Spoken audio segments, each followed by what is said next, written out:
اس پر وہ جو اس کے ساتھ کھانا کھانے بیٹھے تھے اپنے جی میں کہنے لگے کہ یہ کون ہے؟ وہ لوگ جو کھانا کھانے بیٹھے تھے اپنے جی میں کہنے لگے یہ کون ہے جو گناہ بھی معاف کرتا ہے؟ مگر اس نے عورت سے کہا تیرے ایمان نے تجھے بچا لیا ہے، سلامت چلی جا، جا سلامت لوٹ جا، تیرے ایمان نے تجھے بچا لیا ہے۔ عزیزوں، بہنوں، بھائیوں، آج جس دنیا میں ہم رہ رہے ہیں یہ ایک میلے کی مانند ہے جس کے کئی رنگ ہیں، کئی روپ ہیں، اور کئی طرح کے بازار ہیں، کئی طرح کی دکانیں ہیں، اور انسان کی سحر و تفریح کے لیے، اس کی لطف اندوزی کے لیے ہر طرح کا سامان ان بازاروں میں اور اس میلے میں دستیاب ہے۔ ان بازاروں میں بڑا شور ہے، کئی طرح کی آوازیں ہیں، اور آج کا انسان اس دنیا کے اس میلے میں کہیں کھو رہا ہے، گم ہوتا چلا جا رہا ہے، اور شاید کبھی کبھی تو اس کو اپنے لیے بھی فرصت نہیں ملتی ہے۔ اس میلے میں بڑی چاشنی ہے، بڑی کشش ہے، بڑی رونق ہے، بڑی دل فریبی ہے، جس نے انسانوں کو اپنے اندر مگن اور مسرور کر رکھا ہے۔ پھر اس دنیا کو ہم کسی بڑے کارخانے کے ساتھ بھی تشبیہ دے سکتے ہیں، جہاں مشینوں کا بڑا شور ہے، جہاں ہر شخص اپنے کام میں، اپنے کاروبار میں مصروف عمل ہے، یہاں تک کہ کسی کے پاس کسی کی سننے، کسی کو کچھ کہنے کا بھی وقت نہیں ہے، اور وہ اپنے لیے بھی وقت نکالنا مشکل سمجھتا ہے۔ اور اگر شاید میں یہ کہوں کہ انسان بھی آج کے اس دور میں مشین ہی بن گیا ہے تو شاید یہ کچھ غلط نہ ہوگا، اور ایک مشین بن کر اس بڑے کارخانے کا حصہ بن کر وہ رہ گیا ہے۔ اب چونکہ انسان اس دنیا کے میلے میں یا کارخانے میں اتنی ساری آوازوں کے ساتھ گھرا ہوا ہے، جہاں اسے اپنی بھی آواز سنائی نہیں دیتی ہے، اور وہ کسی کی بھی شاید سن نہیں پاتا ہے یا کسی کو سنا نہیں پاتا ہے، ایسے میں کوئی اس کی بات سنے، کوئی اس سے دل کی بات کرے، کوئی اس کا دکھ سنے، کوئی اس کی طرف متوجہ ہو، وہ اس کے لیے کتنا قیمتی ہو سکتا ہے۔ ہاں، ایک ہستی ہے، ایک ذات ہے، ایک شخصیت ہے جسے فکر ہے، اور جو سنتا بھی ہے اور جو سناتا بھی ہے۔ وہ سنتا بھی ہے، وہ دیکھتا بھی ہے، وہ محسوس بھی کرتا ہے، اور وہ بولتا بھی ہے۔ اسی پس منظر کے اندر یہ شخصیت کفر نحوم میں داخل ہو جاتی ہے، جس کا مطلب آرام کا گاؤں، گلیل کے صوبے میں۔ اور جب وہ وہاں داخل ہوتا ہے تو وہاں پر اسے ایک صوبے دار کی آواز سنائی دیتی ہے، اور وہ صوبے دار اپنے نوکر کے لیے درخواست کر رہا ہے۔ اسے فکر ہے کہ کہیں میرا نوکر مر نہ جائے۔ پیغام بھجوایا اس نے اس کے پاس، اور وہ اتنا اس کی قدر کرتا ہے کہ جب وہ چل پڑتا ہے اس کے گھر آنے کے لیے تو یہ پیغام بھی بھجوا دیتا ہے کہ میں تو اس لائق ہی نہیں کہ تو میری چھت کے نیچے آئے، اگر تو زبان ہی سے کہہ دے گا تو میرا خادم کیا پا جائے گا۔ اور نوکر شفا پا جاتا ہے۔ وہ تھوڑا سا آگے بڑھتا ہے، اور پھر آگے نائن کے علاقے میں ایک چھوٹے سے شہر میں وہ داخل ہو جاتا ہے۔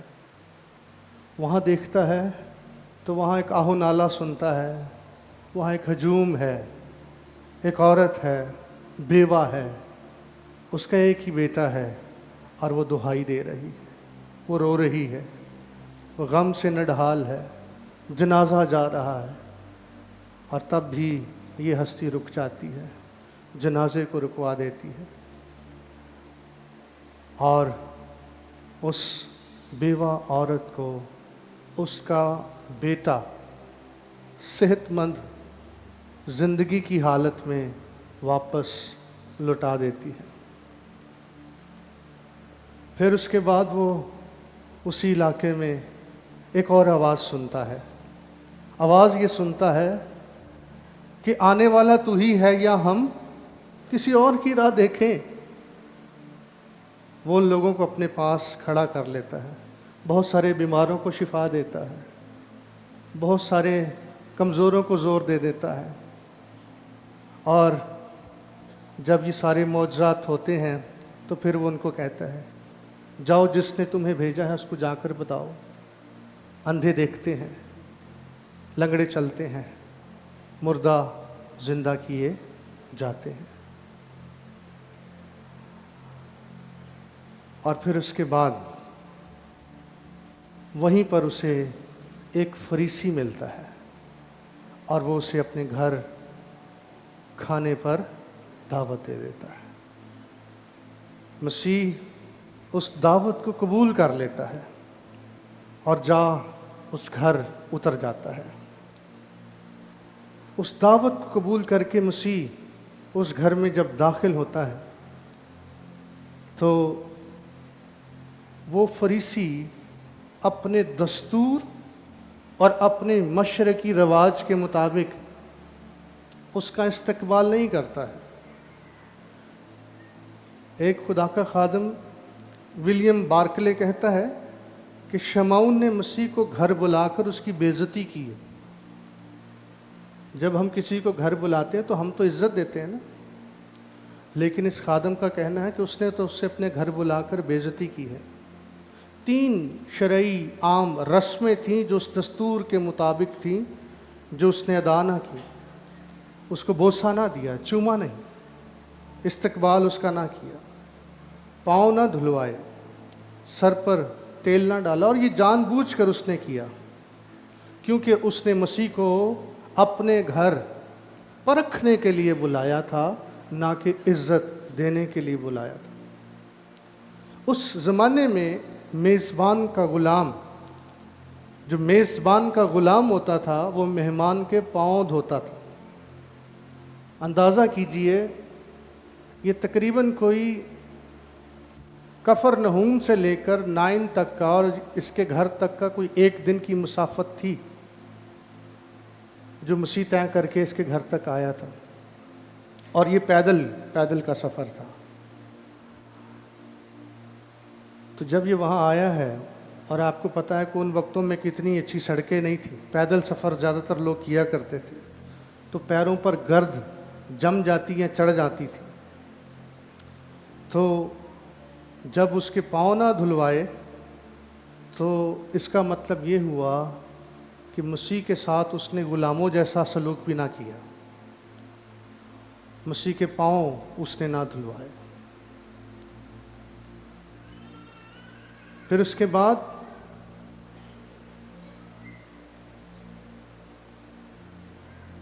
دوسری طرف وہ عورت ہے جس نے اپنے آنسوؤں کے ساتھ اس کے پاؤں بھگو دیے ہیں، اپنے آنسوؤں سے اس کے پاؤں بھگو دیے ہیں، اور پھر اس کے بعد اپنے بالوں سے ان کو پونچھا ہے۔ آنسو انسان کے احساسات اور اس کے جذبات کی عکاسی کرتے ہیں۔ جب ہم دکھی ہوں، پریشان ہوں، غم ہوں، یا بہت خوش بھی ہوں، تب بھی ہماری آنکھوں سے آنسو نکل آتے ہیں۔ آنسو بہانا گویا اس عورت کا اپنا دل انڈیلنا تھا، اپنے گناہوں پر پچھتانا تھا، اور بزرگ داؤد سے جب گناہ ہو گیا تو وہ زبور 6 اور اس کی 6 آیت میں کراہتے کراہتے کہتا ہے، میں تھک گیا ہوں، میں اپنا پلنگ آنسوؤں سے بھگوتا ہوں اور رات بھر میرا بستر تیرتا ہے، اس ندامت سے جو گناہ مجھ سے ہوا ہے۔